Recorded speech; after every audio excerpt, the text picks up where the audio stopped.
And anyway, I'm so happy to see all of you. This is just a wonderful occasion to see the special work of a renowned photographer. I am extremely pleased to welcome all of you, and I especially want to thank Erin Curtis and her staff, Claire DeShane and Marguerite Monroe, for the extra effort that they went to find us a place to meet and have the wonderful screen. You'll certainly be able to see everything. So thank you to you, and we just again welcome the collaboration between Scripps Fine Arts Foundation and the Ruth Chandler Williamson Gallery. So without further ado, I will invite Erin Curtis to come up and introduce. Hello everyone, and welcome. This is the final event co-presented by the Scripps Fine Arts Foundation and the Ruth Chandler Williamson Gallery this year. And before we dive in, I just want to give a couple of notes of gratitude. As always, I want to offer special thanks to everyone at the Scripps Fine Arts Foundation for your partnership in presenting a terrific series of events this year, as well as your support of the Williamson Gallery. I'm also grateful for the staff of the Williamson Gallery for their work in coordinating today's program and want to echo Sally's thanks. I also want to thank and acknowledge the amazing and accomplished Scripps alumni who have made this program possible. First, we are honored to have Laurie Brown, class of 1959, and the subject of today's program with us in the audience today. I want to let everyone know that photographs of Laurie's from the Scripps College art collections are currently on display near the college's admissions office, and the gallery's curator of academic programs, Marguerite Monroe, will be on hand to guide anyone who would like to see those photographs to take them over to the admissions office after today's program. Second, I am thrilled that arts writer and Scripps trustee Suzanne Muchnic, class of 1962, will be joining us in conversation. Thank you, Suzanne. And finally, thanks to artist Elizabeth Turk, class of 1983, for her dedication to honoring Laurie's work. And a few words about Elizabeth. A native Californian, Elizabeth Turk is an artist known for marble sculptures and immersive art events. Currently, she splits time between a studio in Santa Ana, California, and New York City. She is a MacArthur Fellow, an Anna Leah Barnett Newman Foundation recipient, and a Smithsonian Artist Fellow, among other awards. Turk received her MFA from the Maryland Institute College of Art, Reinhardt School of Sculpture in 1994, and her BA from Scripps College, Claremont, California, in 1983. Turk's marble sculptures search the boundaries of paradox, the contemporary and the traditional, the lightness and weight, the emptiness and mass, the fluidity of the solid, extended time in a moment. Her work defies gravity and makes possible that which seems impossible. Inspired by the natural world, she references its myriad organic structures. In 2018, she launched her own nonprofit, E2 Projects, to develop participatory art experiences. Collaborating with communities, she creates platforms for publicly engaged creativity. Her goal is to open gateways for creative experiences so that groups may see themselves from a multitude of perspectives and ultimately shift shared airspace to venues reflecting people, not product. So please join me in welcoming Elizabeth.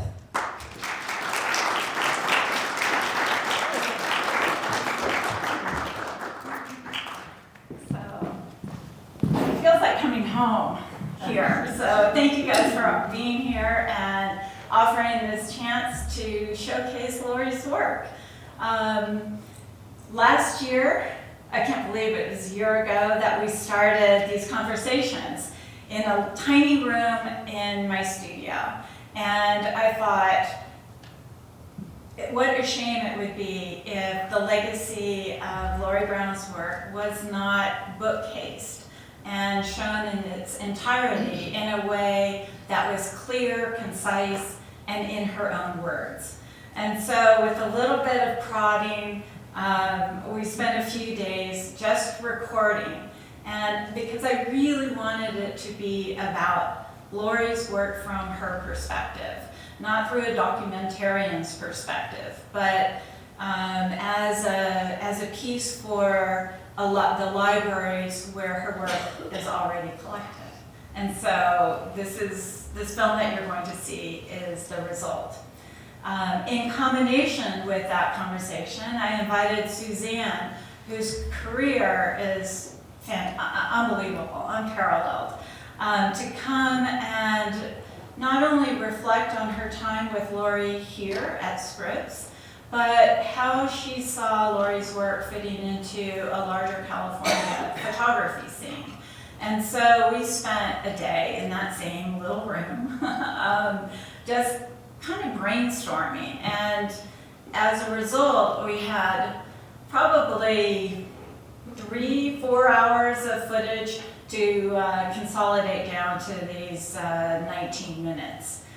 But Suzanne's background, for those of you who have not read her 30 years of art writing with the LA Times or one of her books, her effort to bring a Scripps perspective to the art world of Southern California, I think is also reflected in Laurie's world. It's a worldview that is about connection more than a siloed perspective, and one that I greatly admire. I met Suzanne when she had finished her book on Norton Simon in New York in 1997, I think, or 8. She would never remember me because the room was filled and I had newly arrived in New York. But to me, she was a star. And so when I happened to run into her lost at the Venice Biennale a couple of years later, I thought, oh my gosh, here's my opportunity to save Suzanne Muchnic. And I think that our lives have crisscrossed ever since then, and it has only brought joy and a profound perspective of life and art. So thank you, Suzanne, so much for collaborating on this body of work. So here we go for the main show. Hopefully I'll get this right. Again, this is Laurie Brown in her words, in our editing skills. I should say, this effort was made possible by our angel donor and her foundation, From the Heart. What is interesting to me is the tension between the social, technological devastation of the land and the elemental, mythical, heroic aspects of it. I think now if there were a major exhibition of hers to come out, it would be reviewed in a really different way, because there's much more recognition of what human beings have done to the land. To point that out in a picture, just click of the camera is really amazing when you think about it.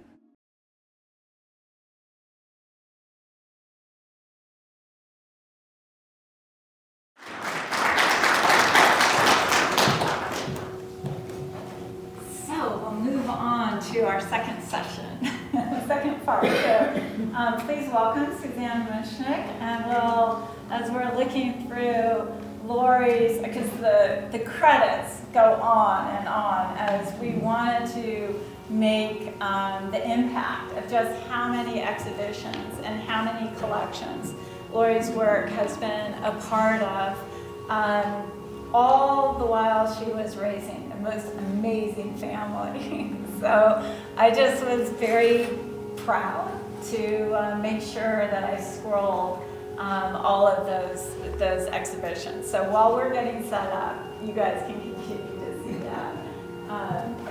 And then I'll put on the roll of her photographs. So Suzanne, why don't you take this? I brought it. Most of you, I'm sure, has read or have read LACMA so far, which for me was amazingly insightful, because I did not know how many artists were in that collection. So Suzanne wrote the history of the LA County Art Museum, and now she's working on a book for Scripps and the Claremont College's 100th year anniversary. And so we're so proud to bring her into the conversation to to create the legacy, begin to create the legacy for Laurie Brown's work. While the credits are still going on, because again, there's so many, I thought that I'd start this with Laurie's own words, since Laurie is here. And I found that this paragraph that you wrote to be some of the most beautiful that I've read of your work. So I'll just start quickly, bear with me. This is concerning her work from recent terrains and divining waters.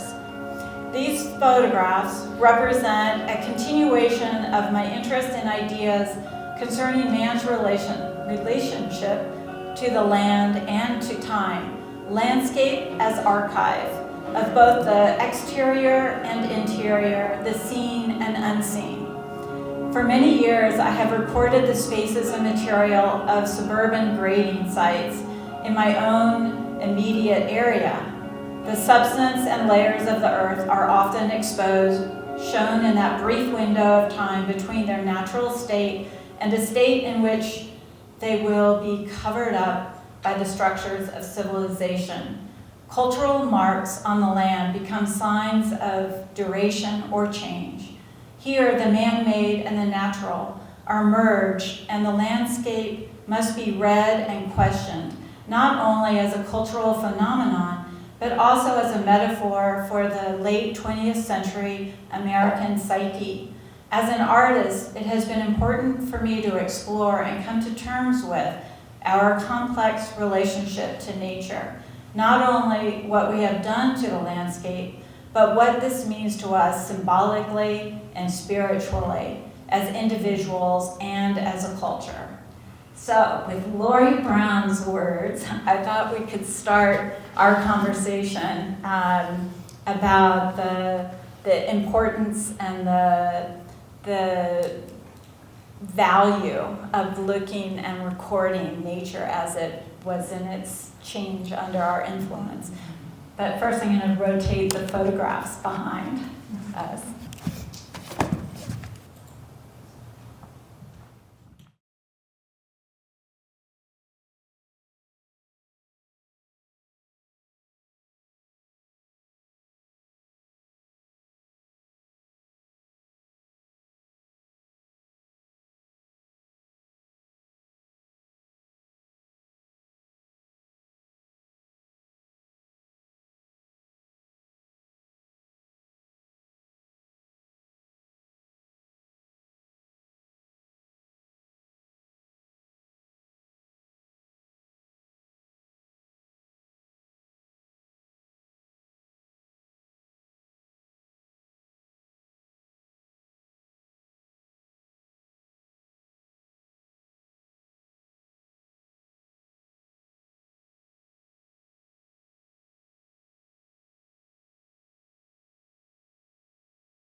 And you guys, it's such an intimate group. If somebody has a question, jump in too.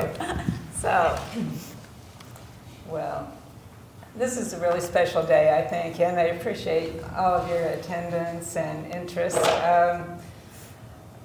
Laurie is just, I'm the luckiest person in the world, I feel, today, because we actually landed at Scripps College. We both lived in what was then called Gray Scripps Hall, and Laurie was a senior and I was a freshman. And so, of course, I held her in great esteem and awe. And even tiny as the college was, the freshmen and seniors didn't really mingle all that much. But we did because we were both waitresses in Gray Scripps Hall. Any other waitresses out there among you alums? Yes, okay. It was a popular and common way of making a little extra money. And I was a scholarship student, so I did need that. But at the time, I was really amazed by her because she, in terms of height and weight and all of that, she was a really small, precise, person.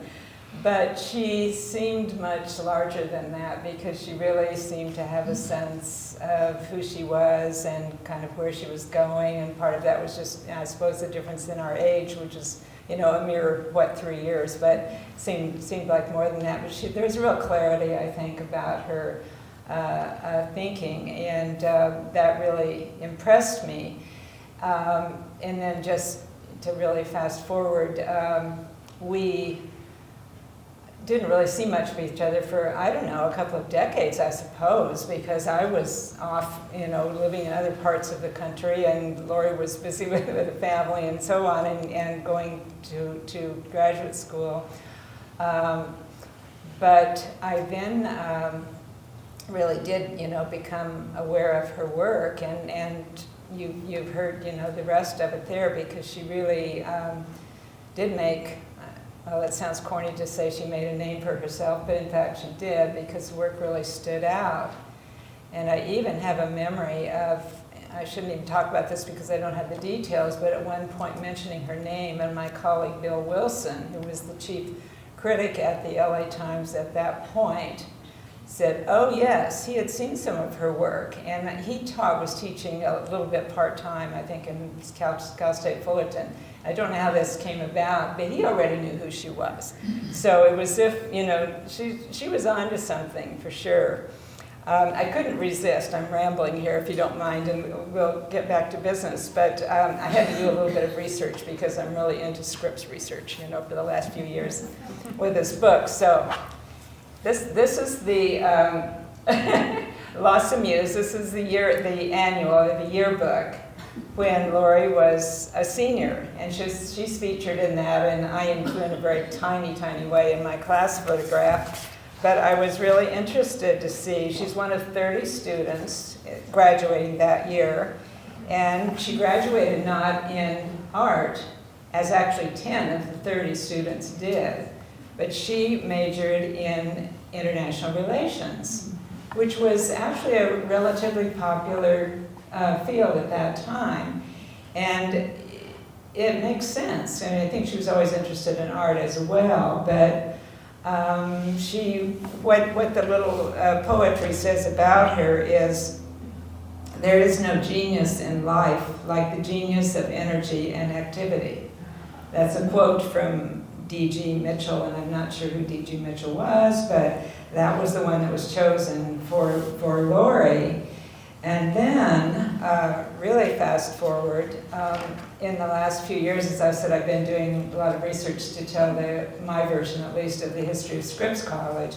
And the alumni office reached out to alums, and they asked me to come up with some questions so that they could circulate these for anyone who wanted to answer them, and send them back in. And that would give me a lot of material to just consider, why people came to Scripps and so on. And Laurie responded, thank goodness. And when I asked, why did you choose Scripps, this was all just in a format that went out, over the internet, and a few people, well, quite a few people responded. Why did you choose Scripps? My mother attended Scripps, and my father graduated from Pomona. They both wanted me to go to Scripps. How did it change you? Scripps gave me a clearer understanding of human history. At Scripps, I gained more self-confidence. So there you go. And then finally, what was your most meaningful learning experience? Gaining a whole new sense of human history and change through time, including the way that the ideas, experiences, and events of each moment connect and influence one another, and often create aspects of the future, also including changes in the natural world. Now that was written, maybe 3 or 4 years ago, and I think it's fascinating to read that and think about her work Most definitely. as well. Yeah, it touches on some of the things that I love about her work in the mythical quality, the time period, the influence of photographers like Louis Baltz, and the minimalism and the direct photographing what's real, I think is very evident. And there are certainly more artists at that time in two-dimensional work doing more of that minimal quality. But for me, her work is more expansive. It moves from that and touches on what you just said, the international relations, the ability to bring Western civilization into the ideas of the grading of the earth that you see around us in Southern California, let alone the Yucatan or past histories. And those marks, I think, are very eye-opening, especially now. I mean, she has an amazing ability. I don't know how it's possible not to photograph people and machines those are vast horizons. And the tracks begin to look like calligraphy, sort of calligraphic, marks across the landscape. And they were churning those out 24/7. You saw the footage that we found of the earth movers, but somehow Laurie was able to find a moment without any of those human elements kind of littering the foreground. And I think that brings us into those questions of time so much more strongly. And I think it's important to say as well that in my view, I'm not an expert in photography, and writing about photography was not my specialty by any means. But it's fascinating that Laurie came of age in this field, so to speak, at a time where finally, photography had an audience for a very long time, but it wasn't always perceived as fine art. It was illustration, and sometimes, indeed, that's what it is. It has all kinds of purposes. But it began to be taken much more seriously by the magazines and critics of the time I think in the 70s and 80s. That time really was when you began to see more art writers reaching out encompassing photography in their sphere of subject matter. And certainly Laurie's work deserves that, of course, but looking back, I do see that she played an important role, one of many, of course, but in that perception of what photography could be, beyond illustration, beyond the facts. The facts are there, but we're also seeing them within the perspective of an artist. No question. I like what you brought up, because as came out in the last time we showed this film, you really bookend the photographing with light.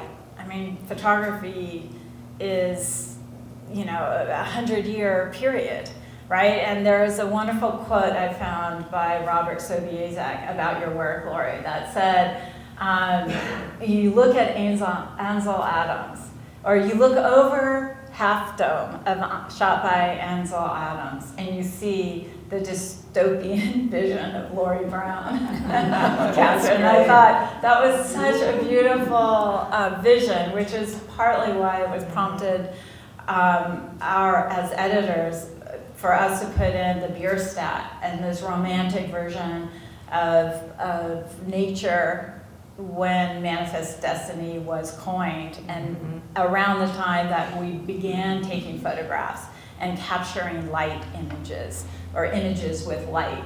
And then we get to now, and we no longer do that. We no longer imprint with light, and it's such an interesting period to an art form in that sense. So I see a few, you feel free to interrupt us with a question too. But I also find that, you know, when I was looking at so many of the exhibitions, Laurie was the only, or minimally, the female perspective. And I think that was very unique. And I see in her work a very kind of masculine look with, maybe it's because of all the bulldozers and earth movers and capturing that part, but I find that her, and the choice of color, which is very disciplined, and she brings out color in the Las Vegas series, but because it pops, I think Leah Ullman wrote a beautiful review where she coined like this dazzling brilliance. And I thought, oh my gosh, of course, color in Las Vegas, but it really pops the human painted houses, or the human punctuation on that desert that you don't even realize it's been shot in color because it's so much of a grayscale that when it suddenly is there, it really highlights the interruption. Anyway, so I thought I really appreciated her use of color and light in that sense, and kind of the move away from the minimalist perspective. So that's why I love when you brought up the earthworks or Richard Serra, and put a lot of her work in a sculptural format. So we certainly didn't rehearse it, or I hadn't rehearsed what I was going to say when I popped into your studio that day some months ago, and I'd never ever thought of Richard Serra, you know, in terms of Laurie's work, or that just had never come to mind. But as I was, you know, musing away, as you heard me doing, maybe a little too much, it just, I don't know, that just came to me, that when I was thinking about experiences of, you know, looking at her work and experiences with other artists' work, and it was something that really came to me, and it could hardly, on the face of it could hardly be more different. You've got an image on a flat piece of paper, or you've got, you know, these humongous... monumental. Monumental. Not all of Richard's work is that way, but the best known pieces and the most familiar and most striking are these huge things. There's one at LACMA now that you can, you know, walk through, and they can be seen as threatening, I suppose. They're also, I found, I don't know, there's a generosity of space in there, because you can kind of be by yourself and alone, and encompassed in this thing that you hope doesn't fall down on you, but you don't really, you know, I don't feel afraid of it. But there was something about, you know, walking through his work, and then that came to mind at that point when I was just looking at some of those compositions of yours, which can be seen so many ways. They can be seen as, you know, really well composed, you know, pictures, but then they're also just invitations to come in and look, and you feel like they're not superficial at all. They're very much as you said, the openness. Yeah. The openness is really, rather than, I mean, they are, in our context today, they are read as so political. When especially in different age groups, the reaction is different, which is kind of interesting, because it's only the context that is changing, really, you know. So Anyway, I am just so grateful to have had the opportunity to bring them all together so that they can be read in relationship to one another and in relationship to the conversations that are going on now about housing and about land use. And they're right at that boundary. As you said, Laurie, we're still at that boundary, toggling between what's right and what's wrong and how we're going to manage all of these questions. So thank you for your history and your legacy of recording with an artistic vision everything that was going on around us. And all the time we were going to school and we weren't realizing what you were sneaking out to do. We thought we were the centers of the universe, your universe. So, and I personally cannot thank Elizabeth enough for taking on this project. I mean, it was an incredible amount of work and has been gone through many, many stages and so much editing and rethinking and so on.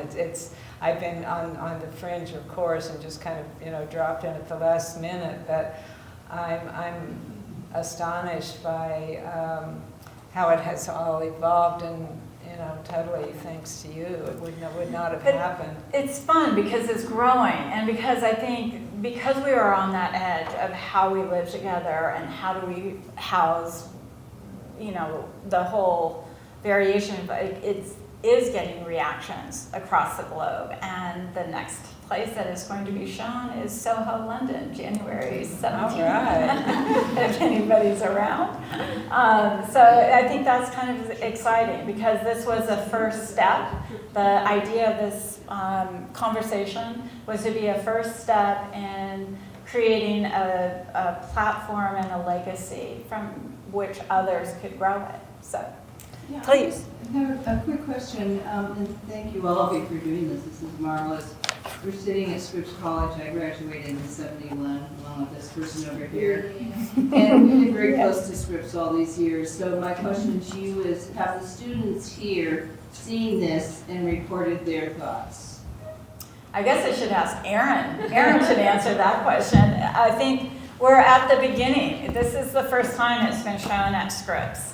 And Laurie's work, as you'll see, is collected by the gallery. I know Mary and Laurie worked together over some years, but no, we've not presented the film in classes. Did you use the line?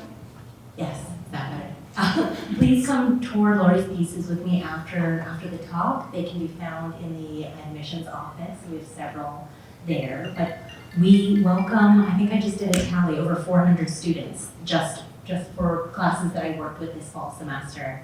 So we work across a lot of different disciplines, bringing in classes and pairing them with objects that we have in our collection. And then our students, our interns, also curate from the permanent collection. So they're often using our photography collections and displaying them at Clark Humanities Museum on campus, and then off campus at Mount San Antonio Gardens. We were just there this past Thursday, opening an exhibition curated by Tara, one of our interns. And that was a wonderful dive into those two photographers who both take a very interesting view of landscapes. So we are working to activate her work for sure. Jennifer, you had a question. Some of you may know I'm the librarian here at Denison Library. There was a brand new core class, which is part of the distinctive Scripps curriculum, offered this fall, called Panorama Mania, co-taught by two professors, Julia Lum and Allison Agasian. And they came to Denison. I believe they went to the gallery as well. And on the day they came to the library, we pulled a selection of books featuring panoramic photographs, and Laurie's Recent Terrains was among the titles that they saw that day. I don't know how their final projects have turned out because we are in the final week of the semester, but I do know that the professors had a plan that the students would themselves create some panoramic type images and do some writing about them. So that remains to be seen, as the students work into the late hours of the final week of the term. But I know that class was was a deep interest to the students, and it'll be fun to see what inspiration Laurie's work and some of the others might provide for them. We should be sure that you have her second book, the Las Vegas Peripheries, in your collection. I'm not sure if you do or not. I'll check it out. Okay. And I should add, because of this film and the work of a growing number of people, her work will be a part of another book coming out next year that is about this photography at the edge, so to speak. So again, the baby steps, which is finding context, really. Finding context and the kind of a bridge to a larger dialogue to your question. But I think as we have no more terrain to cut into, the documenting of what it was is going to be ever so much more significant. So, and I think it can be seen because even though I can't be specific, but her work will now be collected in 6 more museums. So if anybody out there has more influence or suggestions for that, we're happy to make the presentation. So sorry, go ahead. Question and then you have a closing comment. I don't have a question, I have a comment. When Suzanne was talking about the emergence of photography in the art world as being taken seriously, I was reflecting on when Scripps College hired Ken Gonzalez-Jay. It was not without controversy at the time. I think it was when Jim Fuller or Paul Darrow retired, I can't remember now. Yeah. But it was very interesting, and it was fortuitous because the new art building was being constructed out of the old Joint Science Building, and quick, we've got to get a photography lab in there too. So it's a nice sort of coincidence, and of course Ken Gonzalez-Jay is a full professor now And quite highly famous. regarded. World renowned. So thank you all, and thank you, Catherine, for your meticulous detail and getting this off the ground. And I really appreciate forever. So thank